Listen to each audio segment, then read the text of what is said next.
These video is not made to tarnish the image and outlook of any religion, but to teach and let those who do not know, or have prior and in-depth knowledge of the faith in particular, have a proper perspective and grasp of these Bible passages, and inform those who do not know that these things happened, and was documented in what is arguably the best literary body of work ever put together. Slavery in the Old Testament was an accepted part of society, though certain regulations were given. 1.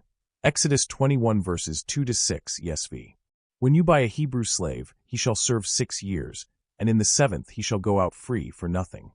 It might interest you to know that rules for Hebrew slaves allowed limited servitude and some protections. 2. Leviticus 25 verses 44-46. As for your male and female slaves whom you may buy male and female slaves from among the nations that are around you. Another context again is that foreign slaves could be held as property permanently, unlike Hebrew slaves, giving the Hebrew slaves superiority or a human status which might be concerning. 3. Deuteronomy 15 verses 12-15. If your brother, a Hebrew man or a Hebrew woman, is sold to you, he shall serve you 6 years, and in the 7th year you shall let him go free. Context: release of Hebrew slaves in the 7th year, with provisions for generous treatment. Latin Cross, New Testament.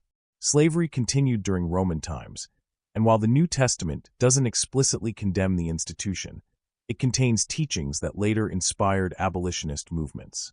4. Ephesians 6 verses 5-9. Bondservants, obey your earthly masters with fear and trembling. Masters, do the same to them, and stop your threatening. In these contexts, Paul's instructions to Christian slaves and masters encourages mutual respect. 5. Earthly masters in everything.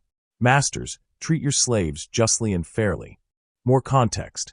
Here they calls for just treatment, but does not challenge the institution directly. 6. 1 Timothy 6 verses 1-2. Let all who are under a yoke as bondservants regard their own masters as worthy of all honor. Context. Encourages slaves to honor their masters, especially if they are fellow believers. 7. Philemon 1 verses 15-16. Perhaps this is why he was parted from you for a while, that you might have him back forever, no longer as a bondservant, but more than a bondservant, as a beloved brother. Context.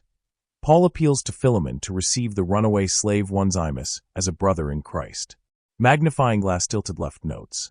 The Bible's treatment of slavery is descriptive more than prescriptive.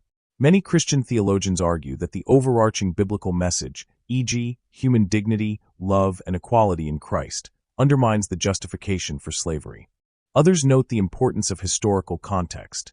Slavery in the ancient world differed significantly from transatlantic chattel slavery. Although atheists will argue for the dehumanization of human by the preference of Jews above others, which is not premised on equity. Thank you. See you on the next one.